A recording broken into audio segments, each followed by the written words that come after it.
Good afternoon. Before we officially start, I just wanted to see if you could all hear us. If you wouldn't mind just sending us a note to let us know that the audio is coming through fine, that would be great.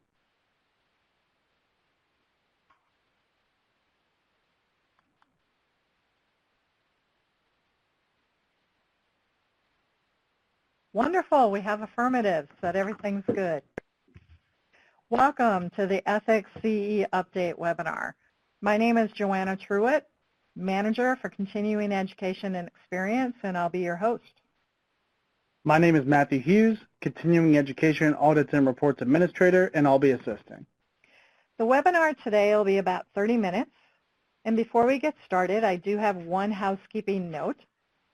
We will hold all questions until the end of the presentation, but as you think of one, please type it into the Q&A text box on the right-hand side of the screen, and we'll address all questions at the end of the presentation.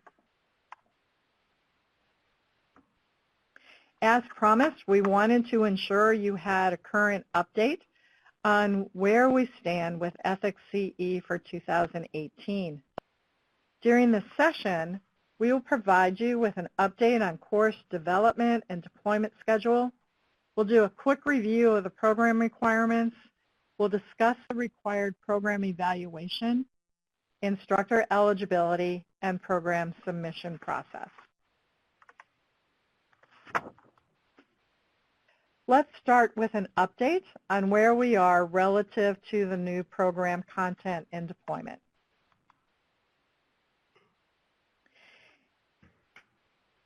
We know that you're all anxious to have a date for the deployment, and we are too. And as a result, we're positioning ourselves to act quickly once we have the green light to move forward. The full package is currently out for third-party review, and once those reviews are complete, we'll make the recommended adjustments and changes to finalize the material. The conclusion of this activity coincides with the Board of Directors meeting here early next week. If the board ratifies the standards, the next step will be a formal announcement and press release from CFP board. Unless there are major changes to the current version of the proposed standards, we should be in a position to make the program content available to those of you who have completed the program request process within a day or so of that formal announcement. Ethics CE sponsors will access program-related documents through a link in the CE sponsor portal. This link will lead to a private web page that will be divided between live program content and online course content. It'll include instructions as well. If the release date occurs at the end of March and early April, your current courses will be expired as planned on April 30th. If the standards are not ratified at the meeting next week, we will extend the deadline date for your current ethics courses accordingly. Either way, we will send you all an update with the news. Bottom line, consider submitting your program requests before the end of March. We want you to be in a position to offer an ethics program with the new content shortly after it becomes available. The course materials are organized in 5 documents. We've included a timed agenda, the Ethics CE presentation, activities guide, a KAHOOT guide, and a course evaluation guide. There is a 6th document that's written specifically for instructors. This is where your instructors will have information and a full outline of the program delivery expectations, and where we'll also provide some guidance on how to use the content that they have available to them. The recommended agenda from start to finish is timed to 120 minutes. It breaks down the optimal time to be spent on content and activities for each learning objective. The ethics presentation includes approximately 65 minutes of core content. This content is organized by the 5 learning objectives in a generic PowerPoint presentation, which can be copied into your branded presentation template. Each of the 50 core content slides include detailed instructor notes. The learning objectives are tied directly to the proposed new standards. And they were deliberately articulated and tied directly to the proposed new standards. And again, as I said, they were deliberately articulated and listed in an order that the subject matter experts consider progressive. We will, however, give you full flexibility in the content order, in the slide design, and use of the provided narrative. You also have the flexibility to insert supplemental information. As long as the supplemental content ties specifically to one of the 5 learning objectives, it does not need to be pre-approved. In addition to the 65 minutes of core content, your instructors will be adding a variety of activities to reinforce learning and ensure correct application of the new standards. The activities guide is pretty comprehensive and designed to fit any presentation model. We are committed to helping you create a fun, relevant, and interactive session. Each activity includes detailed instructions that are timed and include a materials list where necessary. The placement activities, for example, include a crossword puzzle and word search game. If you add a small box of crayons, you're all set, and you can set the tone for the program before it officially begins. The polling and pop-up questions, the vignettes, the case studies are each tied to a learning objective. The vignettes and case studies include recommended questions to get the discussion started, correct responses, and the reference to the correct response in the new standards. As comprehensive as this guide is, your instructors will be free and will be encouraged to create activities or tweak those that are provided to resonate with a specific audience that represents one or more business models. For those of you who have interest in online polling and are so inclined, we've provided a guide to use KAHOOT. KAHOOT is a game-based learning platform that can be tailored to the audience and crowd size. The platform is fun and easy to use. We've seeded several activities by learning objective for instructors to access. KAHOOT takes less than a minute or so for participants to download and about 5 minutes for instructors to learn. Here too, instructors can use any of the preset activities or create activities of their own following the directions set forth in the guide. KAHOOT will be available at no cost with the activities that we've set up to CE sponsors, and the guide will also include a comprehensive set of screenshots that will walk an instructor through every step of the process. We wanted to take a few minutes to do a quick review of the requirements. As we've discussed previously, live presentations are those that are real-time between an instructor and participants. While in-person sessions are preferred, live web conferencing where attendance can be easily tracked and engagement through online polling or another activity source can be measured. For more details on the course requirements, we urge you to review all of the Ethics CE related updates on our website. So let's spend a little time talking about program evaluation. Ethics CE is the only requirement universal to every CFP professional. So why are we insisting on a course evaluation? We want to demonstrate our commitment and yours to quality, delivery, and continual improvement to enhance learning. Participant feedback is essential for both of us to be successful in this endeavor. CFP Board has designed a specific course evaluation for Ethics CE. Participants will be asked to respond to a series of statements related to the course content, delivery, and instructor knowledge. There will be an open-ended question, and the survey will end with the participant being asked to assign a 1 to 5-star rating for the course overall. Course evaluations can be distributed in one of two ways.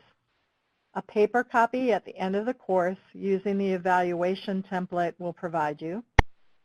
Both the manual and online version of the course evaluation take no more than 3 minutes to complete. For those evaluations completed manually, if you send them to us, we will actually summarize them for you. We feel that strongly about ensuring a high rate of return. The second method of delivery is online. In addition to the evaluation template, you will also have the option to sending a survey link to participants. In cases where the online version is completed, CFP Board will provide you with an evaluation summary. We are expecting, at minimum, a 65% rate of return based on your reported attendance. For some of you, we know this will be a new requirement. For others, it will be relatively easy for you to incorporate this evaluation into your normal routine. We are initially asking for or sharing evaluation data on a monthly basis to start and quarterly thereafter. We will formalize this process once we have a content release date. This data sharing will be prompted via an email request that will include your attendance data for a specified period of time, and we'll expect a response from our CE sponsors within 14 working days of the request. How will CFP Board measure success? In addition to meeting an obligation of 65% return rate, a program will be considered successful if it achieves an overall rating of 3.5 or higher. Any program receiving an overall rating of 3.0 or less may require re-evaluation. CFP Board and the CE sponsor will use evaluation ratings as a tool to ensure that course delivery meets the highest possible standard. CFP Board reserves the right to require course changes, additional instructor training, and/or replacement based on the results. In the end, it's about providing a positive experience to our CFP professionals. Once the program evaluation is completed, the certificant should have access to the certificate of completion, which, as is current practice, will include the program ID along with the completion date and assessment score. Well, in this case, there won't be an assessment score for a live program. You will complete your attendance reporting within 14 days of the course completion. Our instructor eligibility standards have not changed, but our expectations for your instructors has. The eligibility basis still stands. Your instructor must be certified for at least 5 years, have no pending investigations with CFP Board or any federal or state regulator, be able to pass a background check, participate in instructor training, and submit the online instructor attestation form. While we do receive positive feedback from certificants about their ethics experience, we've also heard comments that are less than favorable about their experience. Our goal this year and next is to begin moving more of the negative into the positive experience column. While the CFP board can control the course content and provide specific instructions on how we're requesting it to be delivered, we don't select the instructors. When making your selections, we're asking you to look beyond the basic eligibility criteria. This program needs someone who is passionate about the profession, who knows his or her facts as it relates to ethics inside out and back, who commands respect but is also relatable to the audience, and someone who can engage the audience in meaningful conversation.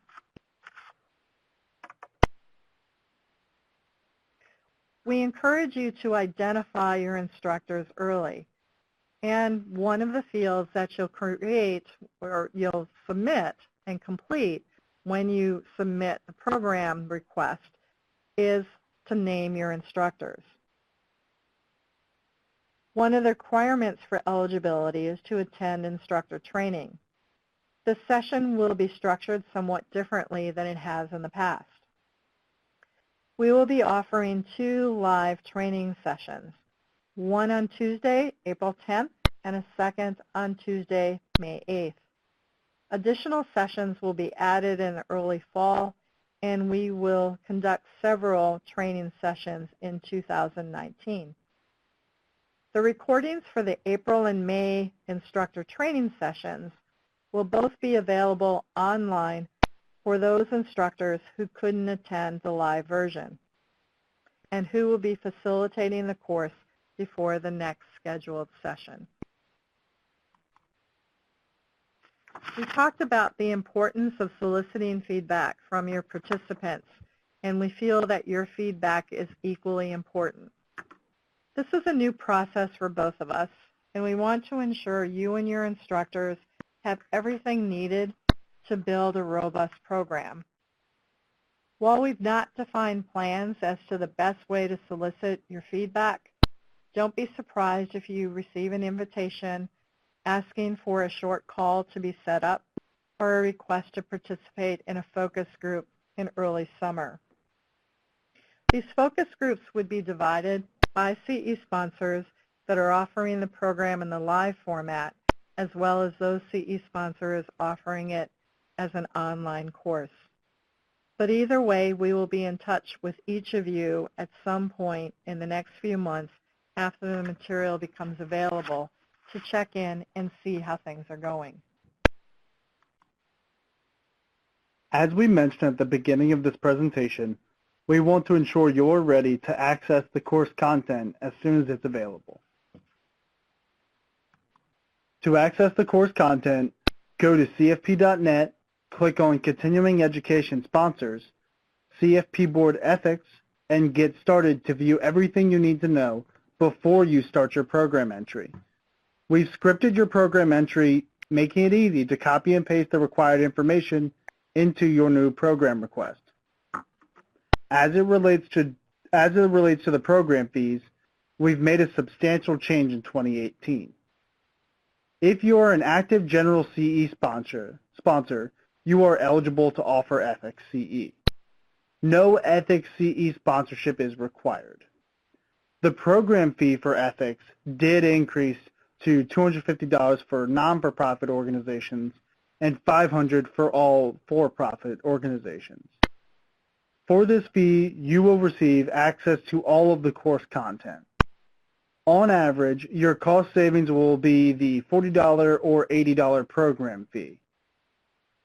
For those of you who plan to offer both a live and online version of the ethics course, we will be issuing you a credit for a portion of your program fees. That credit will be made when we receive both the live and the self-study program entry. The exact percentage of that credit will be determined shortly. Once your program entry has been accepted and the course information is released, a link will appear under your sponsor management profile giving you access to the ethics course content. This private page will be divided between live program content and online course content. In addition to a brief summary, once downloaded, the document can be saved and shared with your instructors. This concludes the formal part of our presentation. Now for your questions.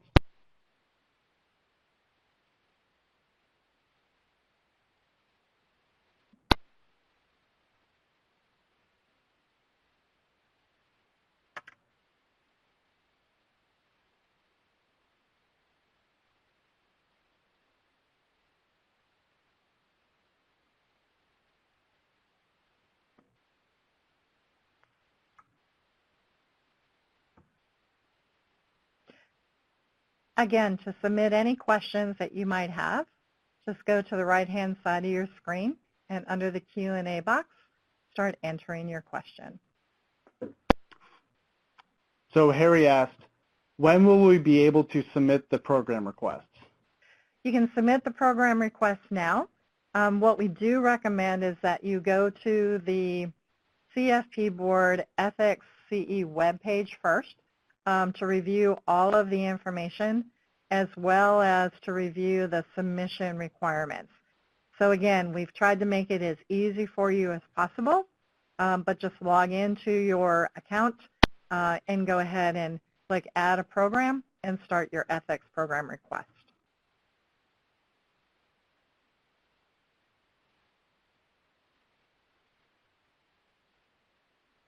Sandra asked, so is it $500 to be able to offer Ethics CE? Yes. For a for-profit organization, the program fee is $500. Jessica asked, once the program material is available to providers, will providers be able to submit the program material to states for state insurance CE ethics credit? Oh, absolutely. And that was one of the reasons why we also included a timed agenda. Again, it's a sample agenda that you can tweak and obviously add to, but we hope that we're providing all of the materials that you need, not only for the ethics portion of the class, but also to submit it for insurance credit as well.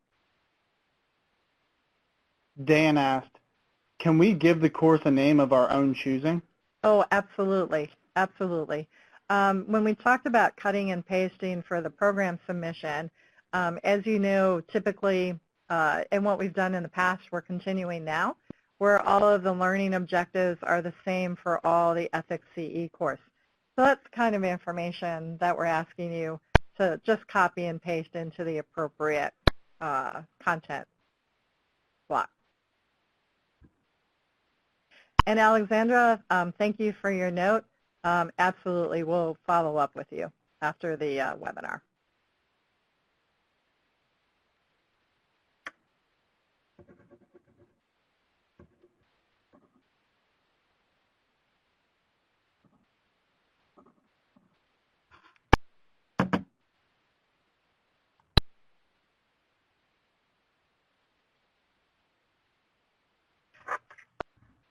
So David asked, if someone wanted to offer a CFP ethics course for free, but they are not a nonprofit organization, does the $500 charge still apply? For nonprofit organizations, access to the content is half that, $250. But yes, there is a cost. So again, the core requirement is that the organization be an active CE sponsor. And as an active CE sponsor, then you can request to be a CE ethics provider. Cost for nonprofit organizations for the materials is $250. Christine asked, if we offer online, how long is the material approved for? We've kept the same schedule, so the ethics content is good for 2 years.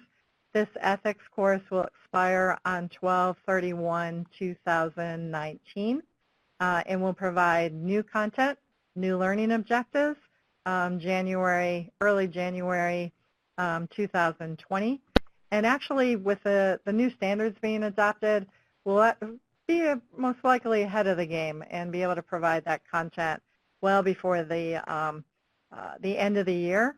So particularly for online course developers, you'll have time to get that up and ready by January 1st. William asked, instructor eligibility. How long does it take to get an instructor approved to present CFP CE ethics? Actually, it's pretty quick. In fact, it's kind of neat. We just adopted a new tool that will make it a lot easier on our end to track our ethics instructors and get them through the process. Once the instructor training, the first instructor training takes place, again, that'll be in early April. Instructors can then go online and complete the attestation form. Probably within a week of completing the attestation form, we'll have your background check completed and you'll be ready to go to provide the ethics course. So for us, no news is good news unless you hear from us within 7 to 10 business days.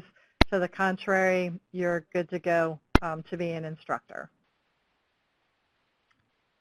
David asked, what is the exact URL for all the materials you mentioned? The URL, if you go into the CFP.net website for CE sponsors, you'll see a link to CFP Board Ethics. Just click on that link. And in fact, what we can do is after this webinar, send you the direct URL so you know where to find all of the information online. We did do a thorough scrubbing, if you will, of the website and redid our links, updated all of the information, and tried to provide you as much as possible. So again, we want you to make sure that you go to the website first to review everything, and we'll go ahead and send that URL after the webinar is complete. Bonnie asked, so will a new instructor attestation form be required for those who have already submitted one in the past? Yes, it's renewed every 2 years. So for current ethics instructors, again, their eligibility expires on April 15th, along with your current course curriculum. And we want to ensure that we have those new attestations in so we can get everybody ready to go in April and May. And again, of course, these dates are all contingent on the action of the board next week.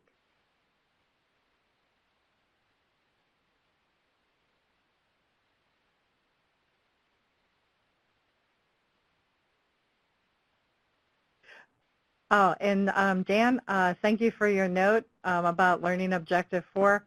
We'll follow up with you offline about that.